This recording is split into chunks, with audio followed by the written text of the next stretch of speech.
ternyata dengerin orang cerita tuh capek loh. Capek juga. Makanya susah banget jadi pendengar yang baik. Bener. Nah, sebenarnya ya kan harusnya tuh kita pulang ke rumah itu buat cerita ke orang yang ada di dalam rumah kita sendiri. Nah, tapi kadang nggak semua orang punya itu. Enggak, gue nggak mau nikah dulu. Kenapa? Nggak mau. Karena takut aja. Enggak takut sih, kayak ngapain gitu, kayak ntar aja lah. Jadi kan gue bilang kegagalan adalah bukan keberhasilan yang tertunda, kegagalan adalah keberhasilan yang sejati ketika lo tahu cara memaknainya.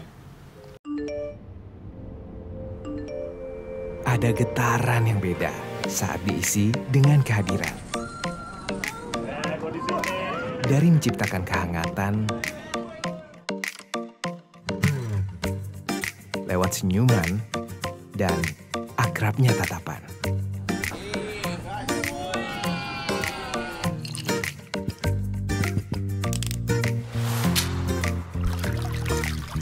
Yang memberikan rasa percaya melebihi apapun. Kedekatan yang semakin terasa. Untuk akhirnya, kita saling bebas mengungkapkan rasa. Rasa yang menyatukan, rasa yang selalu kita rindukan. Sentuhan kebersamaan yang membentuk sebuah ikatan. Ikatan yang sulit dipisahkan, yang selalu buat kita merasakan santai bye.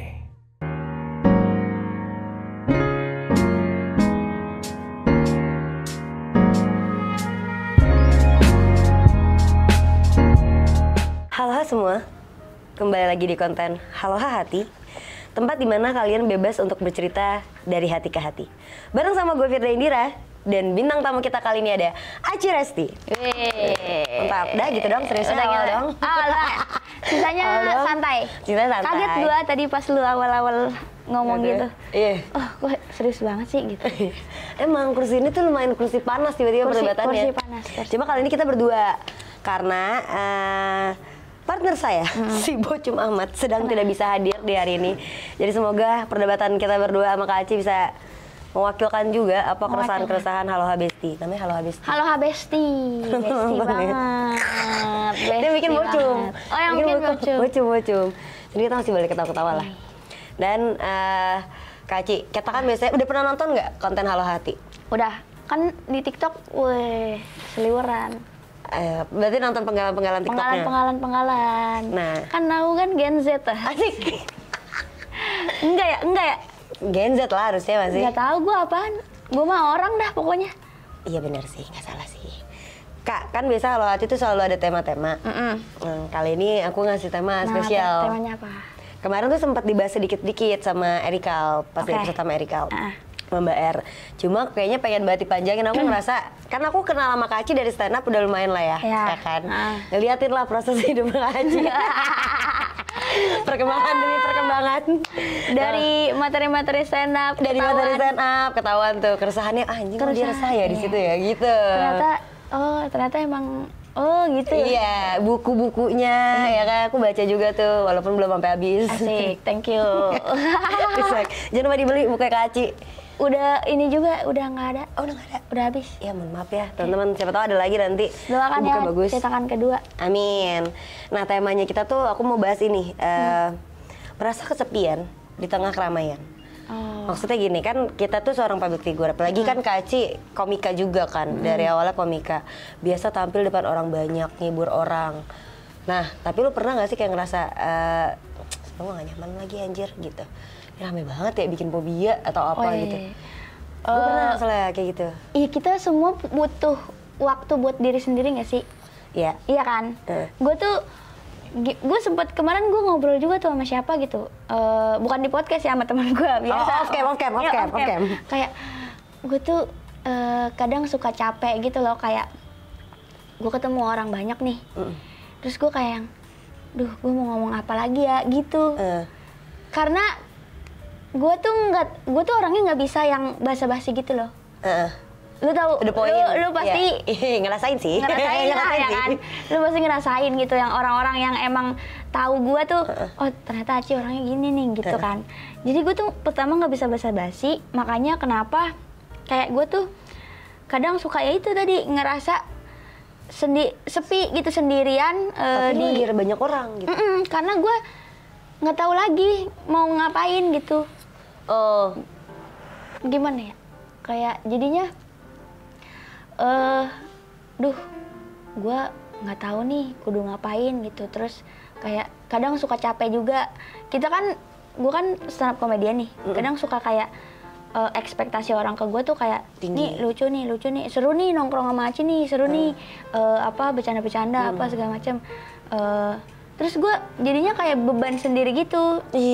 Jadi gue kayak harus selalu ceria gitu di depan orang-orang gitu. Padahal gue kadang mungkin gue ceria gitu orangnya gitu kan. Tapi ada momen dimana gue kadang lagi capek, pengen diem doang gitu. Nah itu balik lagi ke tadi, ketika gue diem doang, orang mikirnya kayak si Aci kenapa sih sombong amat gitu. Bener.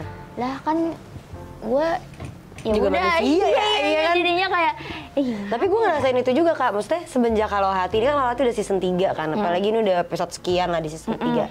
Dari season 1 sampai ke season 2 kan tuh viral banget kan. Iya. Ada di mana-mana apa segala macam, orang tuh kan, apalagi Halo Hati tuh terkenal banget dengan orang-orang tuh bercerita sama kita. Ternyata dengerin orang cerita tuh capek loh. Capek juga, makanya susah banget jadi pendengar yang baik. Bener. Nah sedangkan Halo Hati memang dibuat untuk bisa menampung cerita-cerita orang. Tapi tanpa gue sadari, lama-lama tuh kayak, kan satu season tuh kita 13 episode rata-rata. Udah season berarti udah 26 episode nih, ditambah season 3 ya kan. Kayak anjrit, gue minimal seminggu sekali tuh dengerin orang cerita. Terus gue berdebat dengan opini-opini gue juga, ya kan, pendapat gue tentang apa yang terjadi, kerelatan di dunia ini, masalah-masalah Gen Z terutama.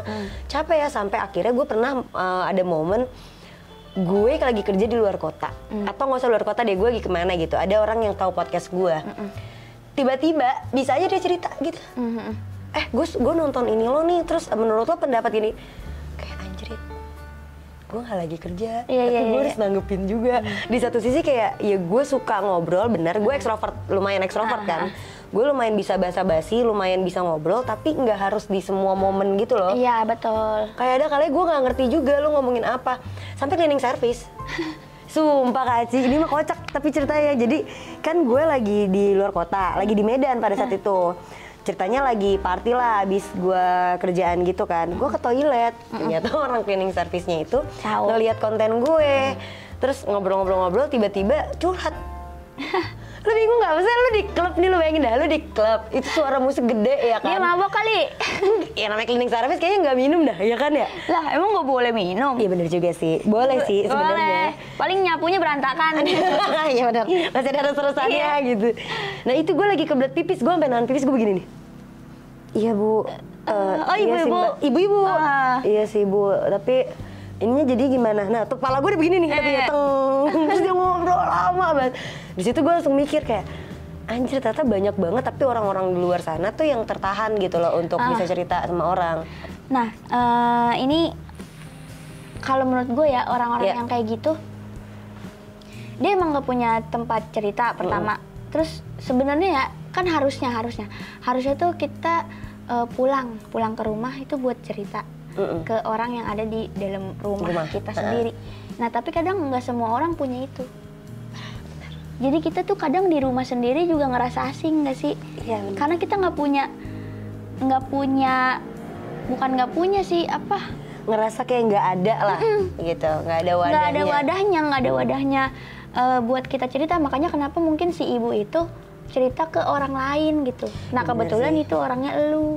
Bener-bener gue sering banget juga kan bikin di story gini nih Kak, kayak apa kabar kalian hari ini gitu kan. Gue naruh di kolom di apa kayak Q&A gitu lah. Banyak tuh yang masuk, dan itu juga menjadi alasan gue bikin Halo Hati kan. Ada yang cerita soal sampai ke paling personalnya dia gitu, yang kayak lu gak kenal sama gue, kita gak follow-followan, kita cuma tahu dari digital nih. Kalau bisa kayak segitu percayanya, bahkan kan gue juga buka buat temen-temen Halo Habesti yang mau cerita itu juga bisa ke Instagram gue kan. Itu tiap hari tuh ada aja tuh yang ceritain yang cerita panjang apa-apa. Gue sempat mikir kayak apa segitu zaman sekarang ya, maksudnya apa generasi di zaman sekarang, di era yang sekarang itu segitu sulitnya untuk menemukan satu sosok yang bisa lo jadikan wadah untuk lo nuangin semua rasa lo tuh gimana gitu loh. Kayak kerasa gak sih ini dunia tuh udah makin kayak kecil gitu loh, makin lo dewasa kayak teman-teman lo makin gak ada. Hilang, iya nggak ada. Kepilih lah. Iya, kesortir. Giliran sama keluarga jadi tiba-tiba baru kita ngelihat ada banderings yang cukup tinggi gitu. Lo gitu juga nggak Kak? Ya gitu juga. Oh gitu juga? Gitu juga. Makanya apa ya, gue kan nanti mau rilis single kedua. Asik. Single kedua gak tuh musisi banget. Jadi gue udah ada nih, jadi tinggal rilis doang. Nah yang ketiga nih gue pengen ceritain tentang itu, kita ngerasa asing di rumah sendiri, terus kita juga ngerasa sepi kadang kalau di tempat rame. Ya pokoknya ceritanya tentang itu. Ini kebetulan banget ya, sumpah gue udah bikin liriknya, gue lagi ngulik-ngulik nadanya. Salah satu liriknya boleh di ini nggak? Salah satu penggalannya aja, kayak kata-katanya apa? Salah satunya ini, pernahkah kamu pulang tapi rasanya belum sampai? Aja, dalam juga. Ngerasa, gue kadang suka ngerasa gitu soalnya. Kenapa? Karena gue ngerasa di rumah itu kadang gimana ya, gue tuh keluarga gue komunikasinya kurang. Dari awal, dari gue emang dari kecil, mungkin karena didikan yang kemarin-kemarin orang tuanya orang tua gue gitu, jadi kayak ya udah komunikasinya sekedar makan gitu, terus pulang sekolah ini ya pulang jam berapa gitu-gitu doang. Kalau buat cerita tentang kehidupan tuh enggak. Jadi kita ceritanya ke orang lain gitu, bukan ke orang tua kita sendiri atau abang kita sendiri atau adik kita sendiri gitu. Jadinya gue ngerasa nih rumah apa gitu, maksudnya kan harusnya itu gitu, harusnya kita cerita. Ya sebenarnya gue makin kesini nih makin pengen ngebenerin komunikasinya nih, tapi susah ya, bingung mulai dari mana. Jadinya kayak ngerasa oh kayaknya susah nih gitu, udah begini, udah template-nya begini, mungkin nanti bisa diperbaiki ketika nanti gue punya keluarga. Gue nggak mau keluarga gue jadi kayak gitu. Gue pengen keluarga gue tuh punya rumah yang beneran buat anaknya pulang gitu.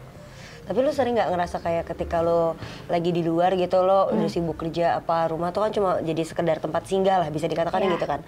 Cuma sekedar gue buat numpang tidur, numpang makan, numpang mandi, cabut lagi gitu. Sampai kadang lo di luar, lo kayak anjir gue malas pulang lagi gitu. Iya pernah lah. Gue sering banget kayak gitu. Makanya lu jarang pulang. Iya. Kerjaan gue buka kamar aja. Uang lu habis dong. Asli. Ya gue pernah satu momen syuting, gue lagi sibuk banget syuting itu series yang sama Bloom juga yang Story Move On. Terus tuh gue jadi produser, gue jadi talent juga. Tuh ribet banget tuh posisinya kan. Terus gue lagi sambil skripsi juga. Sampai sekarang lagi belum kelar-kelar aja. Duit dulu yang penting kan. Iya. Udah gitu nyokap lagi baru banget ya almarhum Kak Ci. Oh iya. Oh nyokap lu udah almarhum udah setahun yang lalu. Iya, 2022 benar. Salim lu sama gue senior. Sorry banget ya Kak. Gue dari 2012 nih. Oh iya, nyokap juga? Iya. Tapi bokap masih ada dong? Masih. Alhamdulillah, benar. Tapi udah punya mama baru belum? Belum, lu? Udah dong. Gue gak siap lagi Kak. Itu kita kan udah, kan itu kalau bapak gue ngepur jatuhnya. Jadi sebelum mama gue meninggal udah punya. Oh shit. Lu gimana perasaan lu anjir? Ya udah gitu. Nah makanya gue nggak tahu ya, ini tuh gue sih ngerasa emang ini tuh jatuhnya aib keluarga bukan sih? Tapi gue nggak ngerasa gitu maksudnya. Karena lu udah damai. Iya. Sekarang. Karena gue udah damai dan gue nggak cerita yang di level ceritanya tuh nggak di level yang ngejatohin kejadian itu, ngerti gak? Jadi kayak gue cerita, gue pengen berbagi pengalaman. Kalau gue tuh, ya gue ditinggal emak gue, terus bapak gue kawin lagi, terus ternyata tiba-tiba gue punya adik, gitu-gitu tuh. Maksud gue gini, kok ada loh orang yang kayak gue gitu, maksudnya dengan apa ya, kondisi status sosial yang mungkin beda dari yang lain, ya gue juga kayak gitu. Hidup gue tuh nggak sebagus apa yang di media lah gitu, nggak selancar apa yang lo kira doang. Bener. Sama gue di Haloha baru bisa jujur. Iya kan? Gue dulu dari zamannya gue jadi pemain film gitu-gitu, gue nggak bisa kayak ngasih tahu. Gue kayak gue di Haloha tuh sering banget Kak, kayak cerita sebenarnya kehidupan rumah gue kayak gimana, yang bokap gue keras, yang gue pernah bilang bahwa rumah tuh gue ngerasa kayak penjara, terus tangan tuh yang gue tahu bukan buat ngelus tapi buat mukul, yang gitu-gitulah. Gue cerita itu semua di sini gitu, dan gue ngerasa bahwa orang-orang ngeliatnya, ih Vira tuh hidupnya enak banget, ya kan, banyak temen, jadi artis, terus temen-temennya ini segala macam. Padahal anjing enggak net. Gue juga nyari, bahkan gue pernah di posisi saking gue ngerasa teman-teman gue banyakan manfaatin guanya, gue kayak beli mereka, ngerti gak? Ngerti. Jadi kayak ya udah lo mau main sama gue, kalau misalnya gue bayarin semua billing lo, ya udah nggak apa-apa deh, yang penting gue kalau keluar gue nggak sendirian aja. Saking gue nggak mau gue pulang, karena gue tau kayak gue di rumah juga cuma buat numpang tidur. Udah sekosong itu. Wih, anjir, lu gimana tapi perasaan lo? Gue gak siap nih masalahnya. Soalnya gue udah mulai ngerasa kayak bokap gue udah mulai rada-rada nih gitu. Nah itu kalau gue ya, makanya kenapa mungkin bisa sesantai itu ngadepinnya gitu. Ya gara-gara stand up lah. Oh, lu tuangin di materi jadinya. Gue tuh orangnya nggak pernah cerita ke orang. Gue tuh pokoknya dari kecil sampai gue akhirnya ketemu stand up itu, gue tuh nggak pernah cerita ke orang, bahkan yang sedip itu gitu. Kayak kenapa emang orang mau dengerin gue gitu, karena gue ngerasanya gitu. Terus ditambah gue tuh kan secara look, secara ngomong kayak apaan sih ini bocil gitu, udah lu diem aja gitu. Gue ngerasa seperti itu, jadinya gue nggak mau, gue nggak pernah kayak mau cerita sama orang. Akhirnya gue nemu stand up, gue kayak nontonin orang-orang, kok dia bisa ya cerita kayak gitu. Apalagi yang emang materinya dari keresahan ya, yang bukan kayak Frimawan yang emang dia absurd aja gitu. Yang storytelling lah gitu ya kan. Jadinya kayak, oh kok dia bisa ya cerita kayak gitu. Ternyata kejadian itu bisa diketawain gitu. Terus gue nyoba, terus kayak, lah kok orang-orang pada ketawa juga ya, anjing juga ya, kayak lah kita ketawain bareng-bareng dong nih. Udah deh gitu. Jadi kayak awalnya gue nangis nih kalau nginget cerita ini gitu kan. Iya. Gue nulis materi sama nulis buku ya sama lah gitu kan. Cuman mungkin emang kalau nulis buku kan lebih detail, terus kayak sama lebih punya riset dalam. Terus kayak apa ya? Jadi kayak panjang, terus kita nulis sendiri. Kalau nulis materi kan kadang suka kombut, kita berdua beramai-ramai, bahkan sama teman-teman. Kalau nulis buku gue kadang sendiri, itu beda rasanya. Di buku gue tuh ketika gue nulis kejadian-kejadian yang pahit-pahit lah gitu di hidup gue, kayak anjing sedih banget ya gitu. Ternyata gue ngalamin ini di hidup gitu. Tapi ketika dijadiin materi stand up, diketawain gitu sama teman-teman gue gitu. Kayak misalkan bapak gue kawin lagi nih, gue waktu itu pernah waktu kecil gue diajak ke rumah bini mudanya bapak gue, mama gue gitu. Ya anjing, anak kecil yang lain pada diajak ke Dufan, lu diajaknya ke situ gitu. Kayak lah anjing juga, iya kayak gitu-gitu. Maksudnya sesimpel ya teman-teman akhirnya yang ngetawain nasib-nasibnya semua juga gitu. Makanya lo bikin buku itu. Iya, akhirnya gue bikin buku. Yang gue sebenarnya pengen bikin special show gitu kan. Asik. Tapi gue nggak berani, makanya gue bikin buku. Oh, oke. Tapi sih ada rencana dong bikin special show. Mau, tapi kayak masih nggak berani gue. Gue ditawar-tawarin, gue ditagi-tagi mulu kan. Karena kan gue dihiburin, gue doang yang belum. Dan gue yang masih baru kan.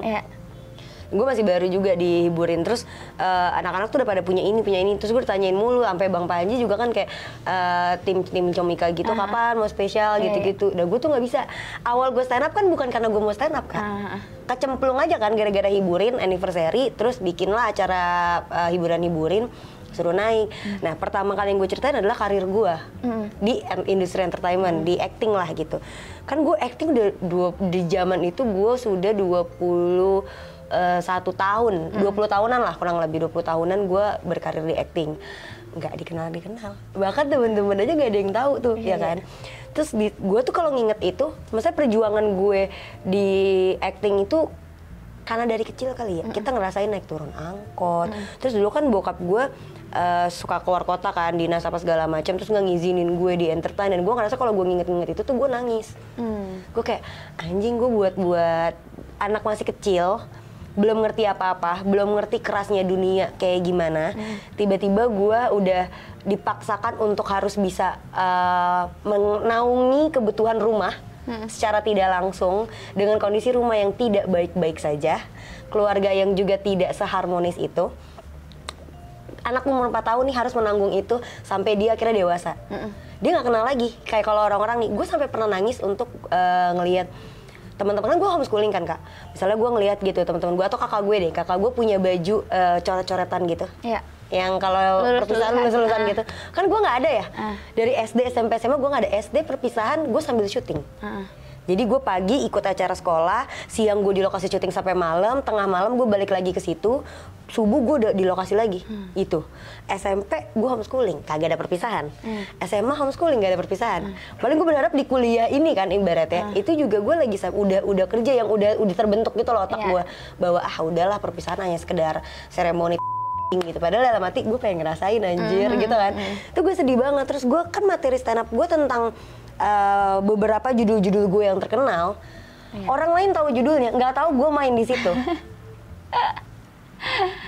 Sedangkan ketika itu gue ceritain sama Kak Gilbas, waktu itu kan sama Kak Gilbas kan, gue cerita berusaha untuk santai, tapi gue tahu banget gue nahan air mata.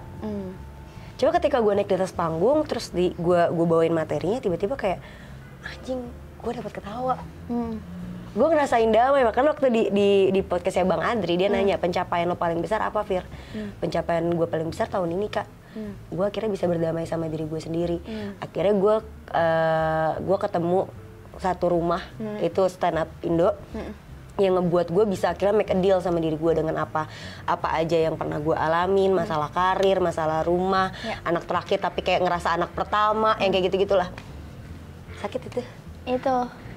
Makanya kayak gue juga bersyukur banget gitu.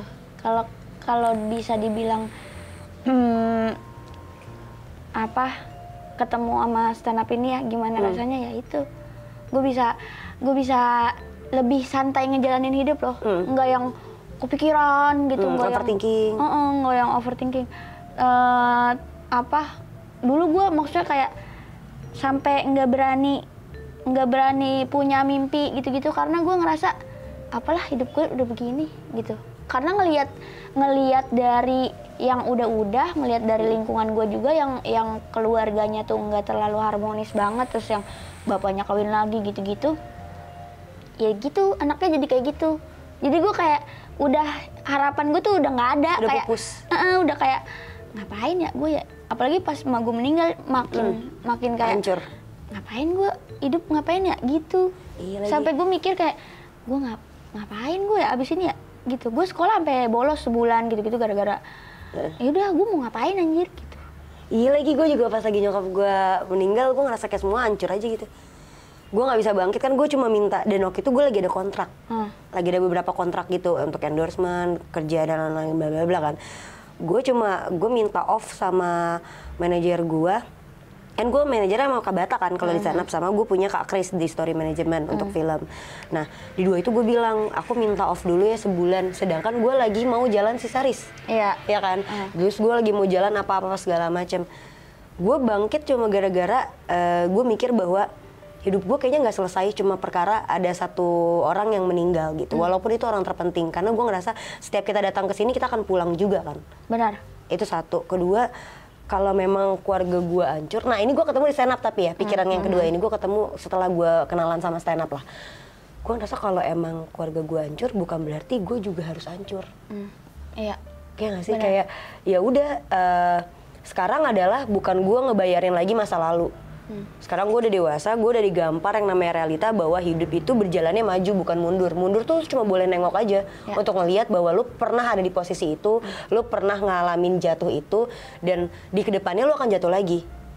Benar. Cuma ya lu mesti balik lagi diri nggak sih? Karena kalau nggak kayak gitu, ya mau siapa? Karena gue akhirnya punya pandangan bahwa gue tuh ibarat pondasi rumah gitu loh Kak.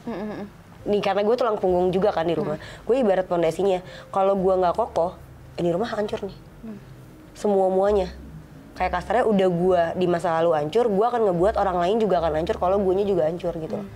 Gue nggak mau.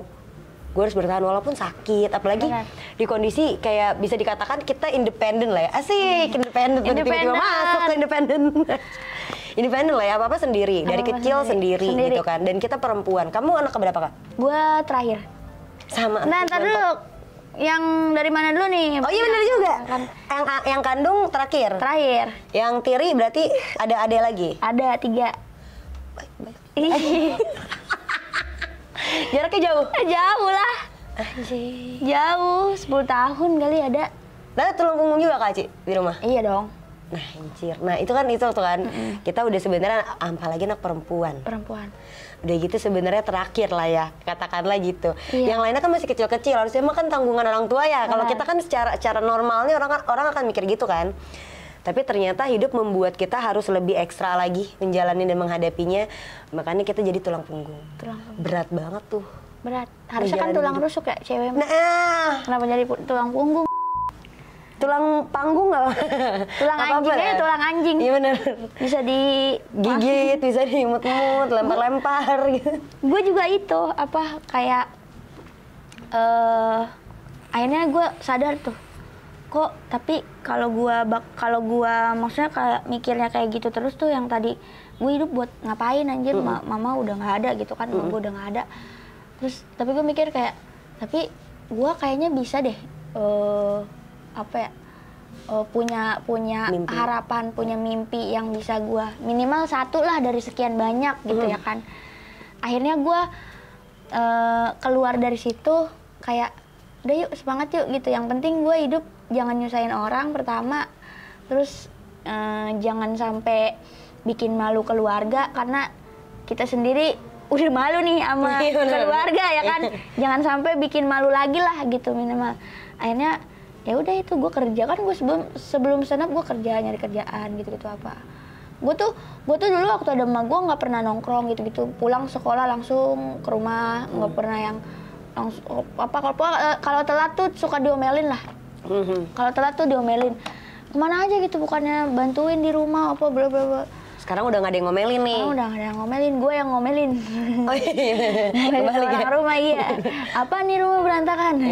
Apaan nih duit mulu? Gue capek nyari duitnya anjir gitu. Anjir perasaan gue udah ngasih kok masih kurang. Iya. Itu perasaan gue tuh. Iya. Tulang punggung mah begitu semuanya juga. Iya sih, gue juga karena nah dulu tuh kan kakak gue juga belum kerja kan.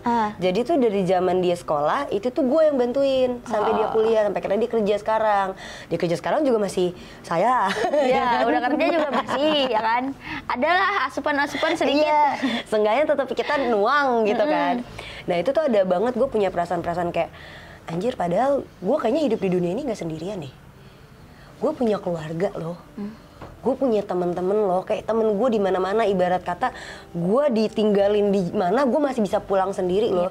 Tapi kok gue kenapa ya tiap kali gue ngerasa gue lagi capek sama semuanya, atau ketika gue lagi sendirian gue ngerasa sepi, dan ketika gue lagi sama orang lain juga kayak ngerasa ini pada pakai topeng doang anjir. Kok gue tuh sampai gue berharap akhirnya gue tuh punya pikiran kayak gini Kak, satu-satunya gue bisa depending sama orang adalah pasangan gue.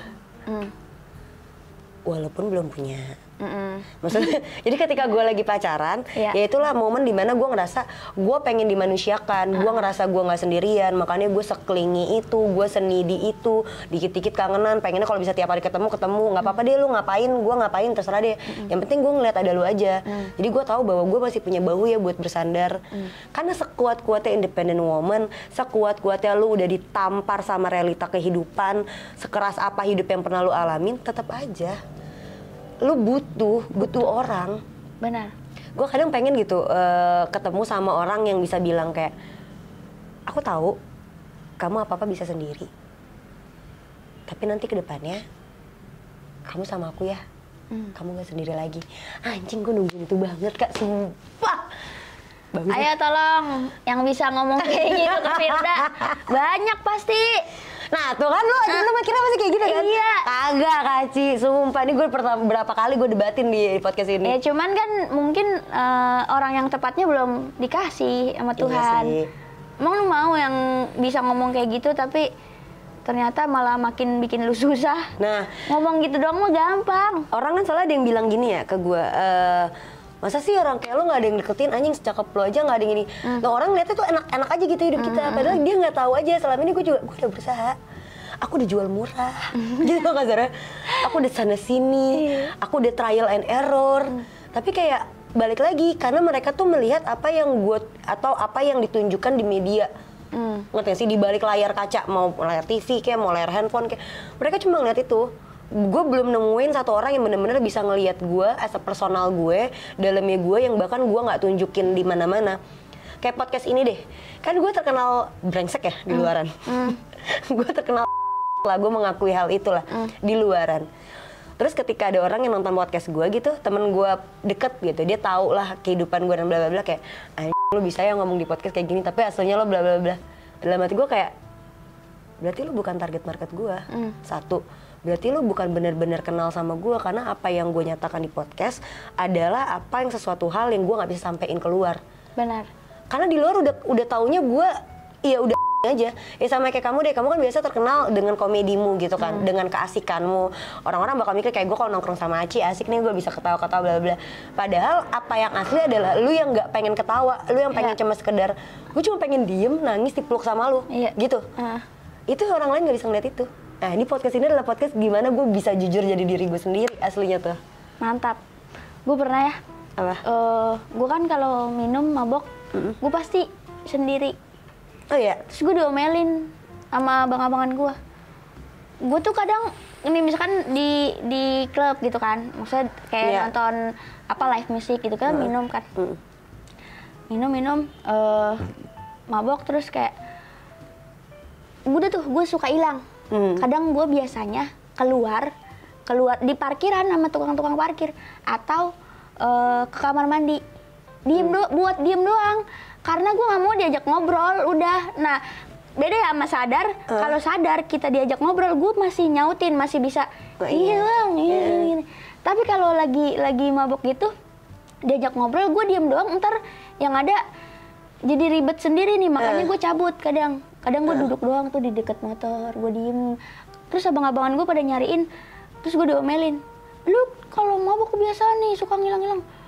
Gue pengen sendiri. Kata gue gitu, gue jangan ada yang ganggu gue, lu udah tahu gue begitu ya udah gitu. Maksud gue saat itu aja bisa nggak lu ngertiin gue gitu. Jadi jangan yang lu harus di sini terus harus ngobrol sama orang. Energi gue habis. Karena itu kalau buat ngobrol sama orang dengan terpaksa itu capek banget, lebih capek dari lu lari-lari keliling GBK anjing kayak. Capeknya tuh gitu. Gue kalau udah abis nih gitu, energi gue udah bener-bener gak bisa ngapa-ngapain lagi gitu. Kayak gue abis podcast berapa episode, gue gitu Kak, gue ngerasa kayak tiap kali gue abis, kan gue podcast itu sehari syuting 2 episode kan, minimal. Ketika lagi 3, anjing capek banget tuh. Capek. Udah gue dengerin orang ngomong, gue berdebat sama orang, ya kan kayak kan keserap ya energinya gitu kan. Kayak ketika gue lagi misalnya ada bintang tamu yang, gue pernah season 1 tuh, syutingnya tuh kayak bikin arung jeram gitu loh. Vibesnya dari yang pertama gue ketawa-ketawa, tiba-tiba jatuh gue nangis-nangisan, ceritanya sedih banget, ceritanya ini banget. Tiba-tiba gue diangkat lagi untuk yang kayak hektik banget berdebat dan bla bla bla bla bla. Gue capek abis. Pulang dari gue syuting, gue ngumpul sama teman-teman gue, minum-minum juga gitu-gitu kan. Nah gue tuh pengen kayak sekedar, lu boleh nggak curhat lagi ke gue nggak? Gue udah capek nih. Udah kita have fun aja, kita dengerin lagu, kita ketawa ketiwi, udah gitu aja. Cuma kadang kan orang nggak ngerti itu ya Kak. Pengennya kayak ya udah apa yang lu lagi sama orang itu lu turutin. Cuma kan nggak harus selalu melulu tentang kamu. Iya. Kali-kali dong tentang aku gitu. Betul. Gak apa-apa lo, gue cuma pengen gue diem aja. Iya. Nah, kalau lu kan, kalau gue tadi cara healingnya gue adalah depending sama pasangan gue pribadi. Kak Aci punya pacar? Nggak punya dong. Sama aja. Gue nggak tahu ya. Kayak kan itu kemarin baru putus terus kayak gue ngerasa udahlah asik nih sendirian gitu. kayak gue punya teman-teman baru. Gue jadi punya pengalaman baru juga. Kita juga jadi belajar kan dari yang kemarin-kemarin. Buat punya pacar lagi pengen gitu kan. Itu tadi gue kita apa sendiri tapi tetap aja kayak butuh gitu. Butuh dielus-elus kan. Iya bener. Pantatnya. Itu serem. Enggak. Aja kalau ini nikah. palanya ya kan? Udah kayak anak yatim dielus-elus palanya. Butuh lah gitu, tapi gue nggak tahu kenapa kayak gue masih belum bisa memulainya lagi, karena ketika kita menaruh harapan kepada seseorang, kita udah harus siap harapan itu bisa dipatahin, bisa diapain sama dia. Bener. Ya kan, kita harus sudah siap itu. Nah, gue belum siap, jadi kayak ya udah ntar aja lah gitu. Gue masih happy juga sama yang gue jalanin sekarang gitu. Jadi kayak ntar aja lah pacar mah gitu. Bener sih. Lagi malas buat cinta-cintaan, lagi malas buat drama-dramaan. Sekarang kalau misalnya emang ada yang mau serius ya beneran, ayolah kita nikah gitu. Enggak, gue nggak mau nikah dulu. Kenapa? Nggak mau. Karena takut aja. Enggak takut sih, kayak ngapain gitu, kayak ntar aja lah. Karena nggak gampang sih, Firda, menurut gue nikah tuh. Emak gue kan ditinggal kawin lagi 2 kali. Hah? 2 kali. Gimana sih Kak? Katanya Jadi emak gue tuh sama bapak gue yang sekarang duda ketemu janda. Oh, gitu. Oke. Terus dapat lu lah. Dapat gue, terus ditinggal nikah lagi. Gue jadinya kayak emang gitu ya gitu. Iya. Pernikahan ternyata emang gak gampang gitu, cuman buat orang-orang yang bisa komitmen dan siap menerima sakitnya digituin gitu. Jadi kayak entar lah gue gitu. Gue juga lumayan takut nikah Kak. Ya, kalau gue takut tuh gara-gara yang gue lihat di rumah nggak baik-baik aja. Gue takut nikah juga sebenarnya. Gue takut nikah gara-gara apa yang gue lihat di rumah gitu Kak. Maksudnya orang kan ngeliat bokap gue udah oke gitu lah, keluarganya oke, dari segi derajat gitu-gitu kan orang ngeliatnya dari situ ya. Padahal nggak selamanya kayak gitu. Itu yang gue bilang, yang gue tahu dulu tangan tuh bukan buat elus tapi buat tampar, buat mukul yang gitu-gitu. Jadi gue takut. Terus gue juga kan tidak munafik bahwa bokap gue juga pernah cheating, pernah selingkuh juga. Dan gue juga mengalami hal itu. Kalau lo kan dibawa ke rumahnya, kalau ini orangnya dibawa ke rumah gue. Dianterin kayak gosen. Asli dibawa, itu kondisi kakak gue lagi ulang tahun, masih kecil kita. Sampai gue dewasa gue tuh selalu akrab banget kuping gue untuk kayak ngobrol sama sana sini gitu loh. Kayak ini si tante ini mau ngomong bla bla bla. Maksudnya ya anjing gue kesel deh kalau lagi ngomong ini. Kebawa panas, sorry banget nih guys. Karena gimana ya, posisinya gue tahu lu mungkin ada masalah gitu dengan pribadi lo, dengan nyokap gue atau segala macam. Cuma lo tau gak sih bahwa gue juga manusia loh. Anak tuh juga manusia, anak juga punya perasaan ngelihat kayak gitu. Dari kita kecil bahkan sampai ke kita dewasa, oke lah dulu zaman kecil kita masih nggak bisa mikir apa-apa. Tapi kan nggak munafik, itu akan membekas di dalam pikirannya dia ketika nanti dia dewasa. Apalagi ketika itu berlanjut sampai dia dewasa, gitu kan. Nah itu ketanam tuh di diri gue. Makanya itu juga yang ngebuat gue akhirnya keluaran kayak gitu. Iya, itu namanya kalau kata anak sekarang trust issue. Bener. Trust issue, gaduh. Iya sih, tapi gue ngalamin itu sih. Gue agak bisa susah. bisa jadi di alam bawah sadar kita jadinya nggak percaya kayak gitu. Kalau gue ya, kalau buat yang masalah broken home gitu, nanti di pernikahan gue kalau bisa yang jangan kayak gitu maksudnya. Gue nggak mikir ke situ sih, cuman kan gue lebih nggak siap nikahnya tuh ya gue belum siap secara mental. Kan bukan cuman 2 kepala aja nih, kita juga ke keluarganya dia kayak gimana gitu-gitu. Gue masih belum siap tuh, masih. Nah kalau gue karena gue takut Kak, gue takut tapi gue mau. Iya kan, gue maunya tuh karena gue udah nggak sanggup sendiri lagi aja gitu. Gue kayak yaudah deh, gue mau pasrahkan nanti gue di keluarga gue perbaikin ya, walaupun gue tahu ngeperbaikin suatu hal yang sudah hancur di masa lampau tuh nggak segampang ngebalikin tangan ya. Makanya proses pemilihan, proses nyaring pasangan gue tuh lama banget. Orang bilang kayak lo picky banget lah apa? Iya emang harus picky anjing. Apa yang gue lewatin nggak semudah itu soalnya. Kayak apa yang gue dapat gambaran dari gue dulu tuh nggak segampang itu untuk gue ilangin gitu aja. Bahkan kan gue sampai ke psikiater juga kan, dan gue minum, gue berobat dan segala macam lah. Dan psikiater gue tuh sempet bilang, nah kamu itu raga kamu doang yang di sini. Di 2022 itu gue 2021 mau ke 2022 kan baru ininya. Raga kamu di 2021, tapi jiwa kamu tuh masih di tahun yang ini. Yang gitu-gitu loh, gue jadi kayak ngerasa, akhirnya kan ditarik lah benangnya kalau ke psikiater gitu kan. Kayak kita ketemu lah ini awal mulanya dari mana, akar permasalahannya di apa, sebab akibatnya kayak gimana gitu kan. Dan gue ngerasa bahwa gue tahu gue takut nikah, tapi gue juga nggak mau sendirian. Gue tahu gue harus mulai dari sekarang, jadi gue berusaha untuk memulai itu dari diri gue sendiri dulu. Terus gue siapin buat di kedepannya, gue nggak maunya apa yang akan terjadi di hidup gue nanti setelahnya. Tapi gue mau untuk secepatnya karena gue tahu gue nggak bisa sendirian. Gitu tuh. Gue ngikutin yang ada aja dah sebenarnya. Pasrah ya jadi. Pasrah aja. Yang penting gue kan tulang punggung ya. Jadi gue pengennya nanti pasangan gue, maksudnya dari kemarin-kemarin nih gue megangin orang gitu. Gue megangin orang, semuanya pada pegangan ke gue. Gue pengen nanti pasangan gue yang bisa gue pegang, karena gue selama ini nggak punya itu. Gitu. Jadi kayak semoga ketemu ya. Amin. Ini dalam juga ya. Dalam.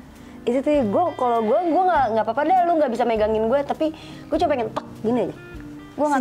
Sejenak aja karena gue udah nggak kuat aja buat terus-terusan pakai jubah kemandirian gue, pakai jubah yang gue harus naungin banyak orang di pundak gue gitu. Lu nggak usah bantuin pundak gue, ngeringanin pundak gue nggak apa-apa. Tapi seenggaknya kalau gue capek, gue lagi lepas jubah kemandirian gue boleh ya nyender ke lu sejenak aja. Kayak itu yang kayak tadi lu bilang, gue kalau lagi pengen sendiri, gue udah capek ketemu sama orang banyak, terus ketika gue lagi minum di luar, gue cuma pengen sejenak aja diem diri di kamar mandi, kayak karena gue malas aja buat ngomong. Gue butuh aja waktu buat sendiri gitu. Emang butuh, jangan buat orang lain mulu. Kasihan diri sendirinya. Tapi akhirnya lu bisa damai sama diri lu gimana Kak? Selain stand up ya, kalau itu kan akhirnya lu curahin aja kan?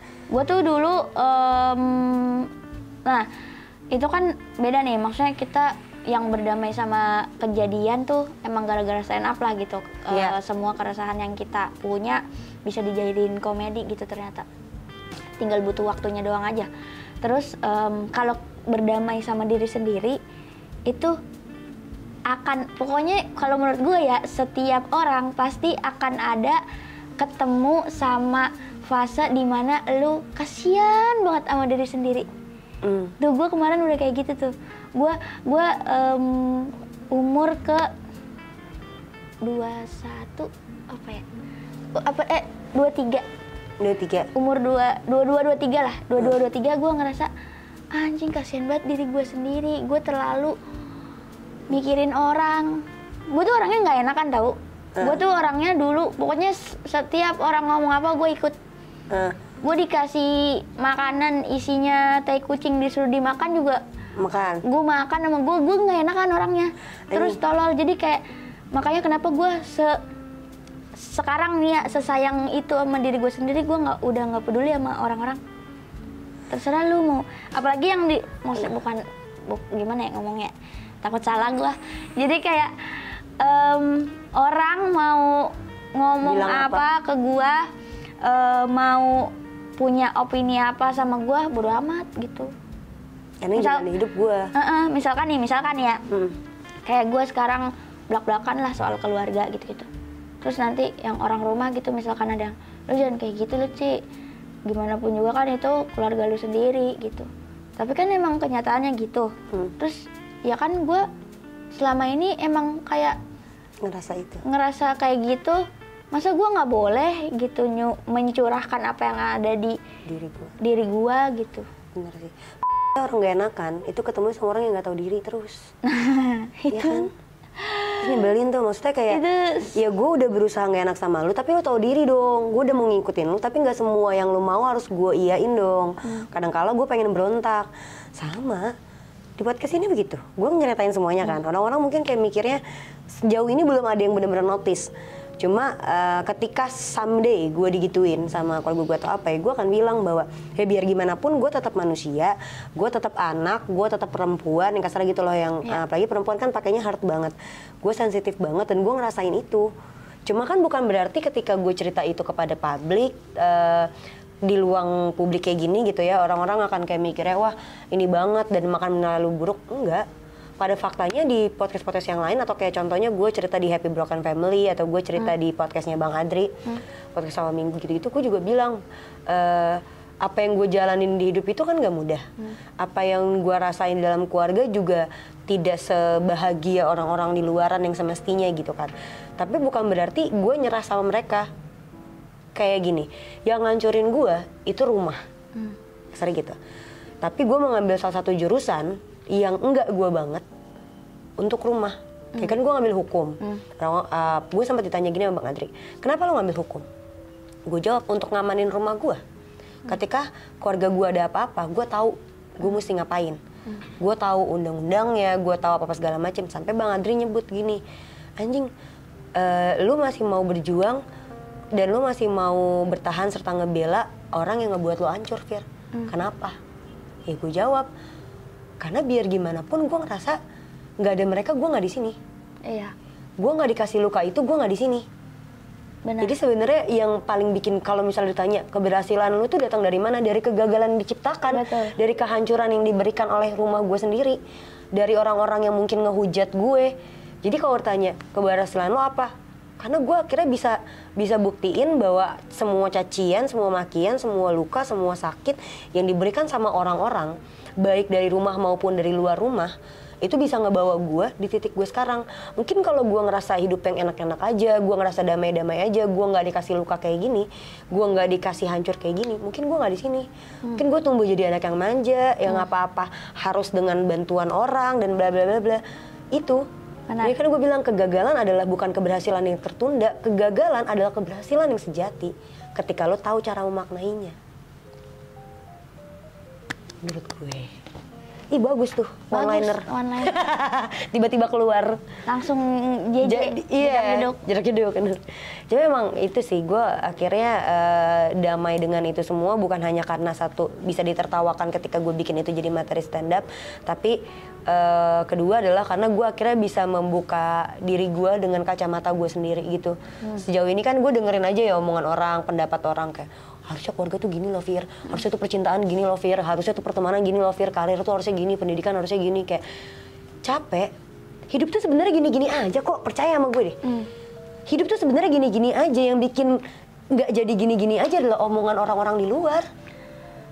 Yang kebanyakan mikirin itulah, makanya mendingan ya udah gitu, fokus aja sama yang pengen lu capai gitu, nggak usah dengerin. Ya boleh sih, nggak jangan terlalu tutup kuping juga, karena itu omongan orang juga kan yang tadi lu bilang malah bikin kita semangat bangkit, ngasih pembuktian ke orang-orang itu. Karena gue percaya ya sebenarnya hidup itu bisa bertahan hanya karena satu hal, yaitu harapan. Tapi harapan juga bisa ngebuat lu hancur karena ekspektasi. Jadi kalau emang lo masih punya, karena gue banyak juga baca DM teman-teman Halo Habesti ataupun di kolom-kolom komen yang punya masalah dikit pengennya bunuh diri, punya masalah dikit udah nggak tahu harus gimana, bla bla. Hidup itu hanya tentang perjalanan, lo hanya disuruh berjalan aja kok, nggak akan berhenti sampai Tuhan bilang lo harus berhenti, bukan lo yang nentuin. Lo cobain aja kalau misalnya lo nggak percaya, gue pengen banget bunuh diri dan bla bla bla, lo cobain aja bunuh diri. Kalau lu belum mati berarti emang lo harus jalanin. Kalau lu masih bisa, lu bilang gini, gue pernah kok di posisi yang anjing apa gue mati aja, gue coba berbagai macam cara. Pada faktanya gue masih dikasih napas. Sampai di titik gue mikir gue mau bundir aja atau gue mau suicide itu, gue masih bisa nafas. Berarti Tuhan masih ngasih gue caranya, masih ngasih gue kesempatan untuk ya jalanin aja. Emang tentang gagal, emang tentang hancur kok. Sebenarnya hidup juga cuma gini-gini doang. Lo sekarang gagal, lo ngerasa sekarang ini nggak jadi lo jadi masalah yang berat, lo nggak bisa hadapin dan segala macam. Lo berpikir kayak gitu hanya karena lo belum ngelewatinnya. Coba lo taruh sedikit harapannya, tapi jangan pakai ekspektasi. Karena kalau taruh ekspektasi, lu kasih bumbu ekspektasi di dalam suatu harapan untuk lu kembali berjalan, untuk melanjutkan hidup lu dan memperbaiki apa yang sedang hancur saat ini, itu ngebuat lu kembali lagi kepada titik nol nantinya. Betul.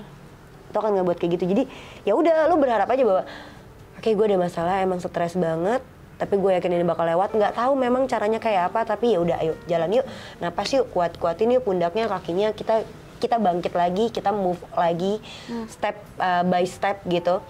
Nggak apa-apa kok kalau memang ternyata gagal, ya berarti memang sudah seharusnya gagal. Ketika memang ini nanti bisa dilewatin, gue akan bisa bilang kayak, oh ternyata ini toh maksudnya. Iya. Gitu tuh. Gue juga gitu, setelah gue kemarin banget, kan gue lagi jalan film sekarang kan. Gue kemarin banget cerita sama kru-kru gue, Kak. Ketika gue lagi stres-stresnya di film, dulu ya sebelum gue ke stand up, gue kayak, anjing teman-teman gue pada syuting ini, pada syuting itu gitu, gue kapan ya, bla bla bla bla. Ketemulah gue sama stand up, jebret ya kan. Ya udahlah, mungkin emang ini yang bisa ngebuat karir gue naik. Gue fokus lah stand up ya kan, sana sini. Nggak tahu anak-anak stand up fokus industri sih. Tiba-tiba pada moving gitu ya kan. Tiba-tiba yang satu main film, yang satu ke TV, yang satu kemana. Gue kayak, anjrit. Gue udah berusaha fokus loh di tempat kalian loh. Tiba-tiba kalian ke tempat gue yang dulu, di mana gue meratapi hal itu, yang kayak gitu-gitu. Nah, akhirnya gue kayak mikir, ya udah memang belum saatnya gue juga, jalan aja, tahu-tahu dapet film. Lalu ada, mudah aja tiba-tiba gitu. Bener, jangan apa ya? Tapi kalau gue tekenin mulu nih gitu kayak, gue harus dapet nih temen-temen gue kayak gini-gini. Gue stres gue, hancur nggak bakal bertahan gue pandemi kemarin. Iya kan, pandemi kan pada hancur semua kan? Iyalah, semua orang. Gue pandemi sampai gue jualan nastar. Gue ada, maksudnya kayak tabungan tapi buat kuliah kan. Terus kayak buat sebulan ke depan gitu, kayak anjir gue kerjaan belum ada gitu, ngapain ya. Terus gue sama pengen bantuin sepupu gue yang kerjanya tiba-tiba di off aja gitu. Jadi kayak yuk bikin usaha yuk. Gue ini deh gue modalin nih awalnya gitu. Gue kasih resep gitu kan, kita bikin bareng-bareng. Akhirnya gue jualan tuh, gue open PO di Instagram, gue yang nganterin ke rumah-rumah orang gitu-gitu. Bodo amat gue, yang penting ya gitu. Terus jalan aja. Jalan aja, jangan anjir gimana ya, nanti gue cuman mikir doang. Kalau lu nggak ada usahanya, iya gimana? Ibarat analogi gini nih, kalau emang lo mau berjalan, jalannya lurus aja. Kalau lo nggak bisa ngeliat ke depan karena lo takut berekspektasi, lo lihat ke bawah, yang penting terus jalan. Jangan sekali-kali lo nengok ke belakang, jangan sekali-kali buang pandangan lo jauh kepada apa yang ada di ujung jalan sana nanti. Gak usah, udah yang penting kayak ibarat lo naik motor nih, lo kasih lampu pendek aja. Yang penting lo terus lurus tuh di situ tuh. Ini jangan diplesetin kalau di depan ada apa-apa, enggak ada. Pokoknya maksud gue adalah lu jalan aja, nunduk nggak apa-apa. Yang penting lo masih ngeliat bahwa lu menapaki jalanan, dan jalan lu terus nggak berhenti. Jangan ada nengok, jangan ada kanan kiri. Udah lempeng aja, insya Allah ada jalannya kok. Ya karena kalau kita bicara soal kehidupan, kita bicara soal trust issue, kita bicara soal kayak apa yang kita rasakan sebagai manusia. Walaupun apalagi kita di seorang public figure gitu ya, yang menjadi figur untuk masyarakat umum di luar sana yang melihat kayaknya jadi lu tuh enak. Enggak, kita tetap manusia. Gue berkali-kali bilang bahwa manusiakanlah kami. Gue sempat juga dibilang gini Kak waktu di kampus. Jadi ada teman kampus gue satu, dia tuh temennya mantan gue ceritanya. Jadi seangkatan sama gue nih gara-gara dia pindah jurusan. Terus dia bilang kan jadi main sama gue terus kan. Dia diomongin sama angkatan gue, ditanya gini, kok lu bisa sih main sama Firda? Emang Firda mau ya diajak nongkrong di pinggir jalan dan bla bla bla gitu-gitu. Kan Atma Jaya kan nongkrongnya di pinggir-pinggir situ tuh. Ya gue bilang, kenapa harus pada ngomong kayak gitu? Ya karena orang-orang tuh ngeliat lu kayaknya maunya hedon, maunya apa. Gini.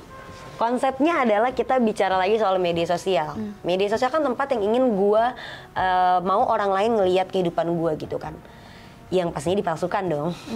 Apa hal yang ingin gue tunjukkan ke halayak ramai aja, itu ada fitur kolom komentar. Apalagi yang gak gue pengen sebarluaskan, udah pasti dikomentarin lah. Orang hal yang gue pengen nunjukin aja udah ada fitur kolom komentarnya. Lu bebas untuk ngomong apa aja di situ kan, apalagi yang enggak. Jadi udahlah, lu mau ngapain aja, orang lain kan punya mulut juga. Orang lain berhak berpendapat juga, ya silakan aja. Cuma ketika pendapat itu harus diiyakan, ketika suatu opini atau pola pikir orang tersebut itu harus diikuti, itulah yang salah. Itu closing statement yang bagus ya. statement yang bagus. Ya balik lagi, bodo amat lah orang mah. Sekarang mah Gue sih gue emang dari dulu orangnya alhamdulillah ya nggak tahu, kayak ya udah bodo amat dah gitu. Karena mungkin dari kecil kayak udah kedidik kayak gitu ya. kebiasa sendiri. Udah kebiasa sendiri, udah ya udah jadinya kalau ngedenger orang-orang ngomongin apa tentang kita, jadinya kayak emang kenapa gitu. Paling kalau misalkan gue udah gedek banget nih ngedenger orang ngomentarin tentang gue, apalagi yang bikin apa ya, bawa keluarga gue gitu, sakit hati lah. yang bikin gue sakit hati, baru gue lawan. Jadi kayak kenapa emangnya gitu, kayak lu kan gak di posisi terganggu sama hidup gue gitu.